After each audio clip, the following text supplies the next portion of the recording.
Pada kesempatan kali ini, saya akan menjelaskan mengenai pengendalian internal atas persediaan. Pengendalian internal atas persediaan mutlak diperlukan, mengingat aset ini tergolong cukup lancar.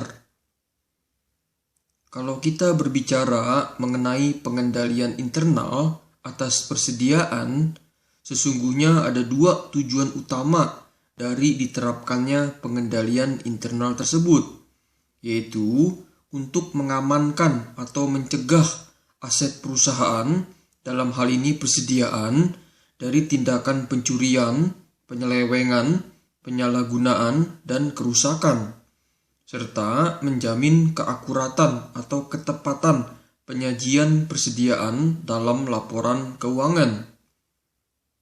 Di dalamnya termasuk pengendalian atas keabsahan transaksi pembelian dan penjualan barang dagang.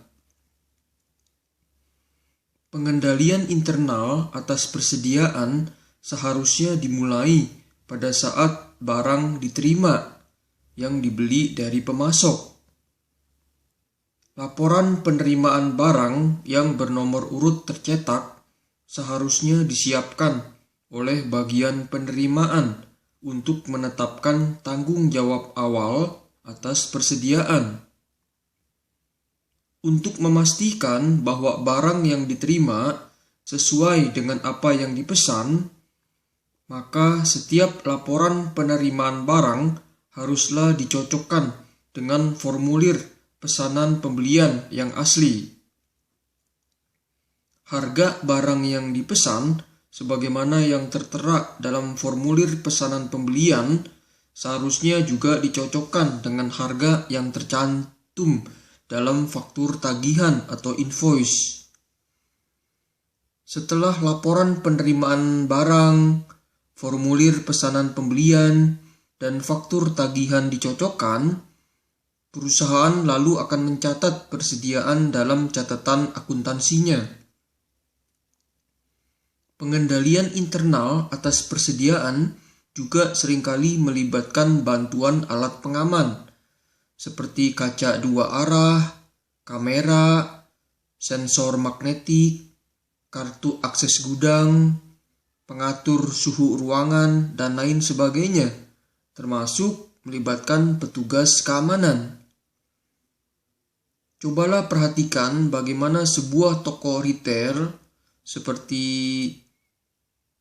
Superindo, Indomaret, Alfamart, dan lain sebagainya mengamankan barang dagangannya. Tentu saja di tempat-tempat tersebut memiliki kaca dua arah dan petugas keamanan untuk membantu mengawasi barang dagangannya dari tindakan oknum pembeli yang ingin bermaksud tidak baik. Atau juga cobalah perhatikan bagaimana sistem pengamanan yang diterapkan oleh Carrefour, yang dimana sensor magnetik ditempatkan di dekat pintu keluar. Mengenai tempat penyimpanan persediaan seharusnya disimpan dalam gudang yang dimana aksesnya dibatasi hanya untuk karyawan tertentu saja.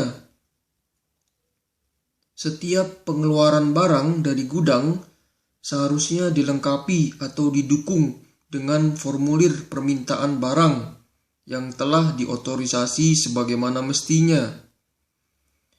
Suhu tempat di mana barang disimpan juga seharusnya diatur sedemikian rupa untuk menghindari terjadinya kerusakan atas barang dagangan, seperti makanan dan minuman tertentu, obat, bahan adukan cat, gas tabung, dan lain sebagainya. Untuk barang dagangan yang berupa keramik, maka yang harus diperhatikan adalah bagaimana cara menyusun keramik-keramik tersebut untuk menghindari pecahnya keramik yang ada pada tumpukan yang paling bawah. Penggunaan sistem pencatatan perpetual juga memberikan pengendalian yang efektif atas persediaan. Informasi mengenai jumlah atas masing-masing jenis barang dagangan dapat segera tersedia dalam buku besar pembantu untuk masing-masing persediaan. Untuk menjamin keakuratan besarnya persediaan yang dilaporkan dalam laporan keuangan, perusahaan dagang seharusnya melakukan pemeriksaan fisik atas persediaannya.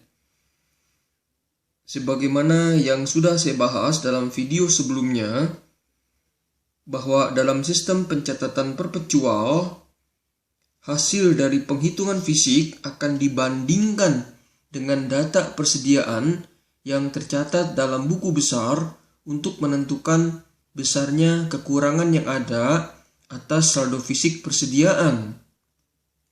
Jadi, dapat dikatakan bahwa dalam sistem pencatatan perpetual, pemeriksaan fisik dilakukan bukan untuk menghitung saldo akhir persediaan, melainkan sebagai cross-check atau pengecekan silang mengenai keabsahan atas saldo persediaan yang dilaporkan dalam buku besar persediaan.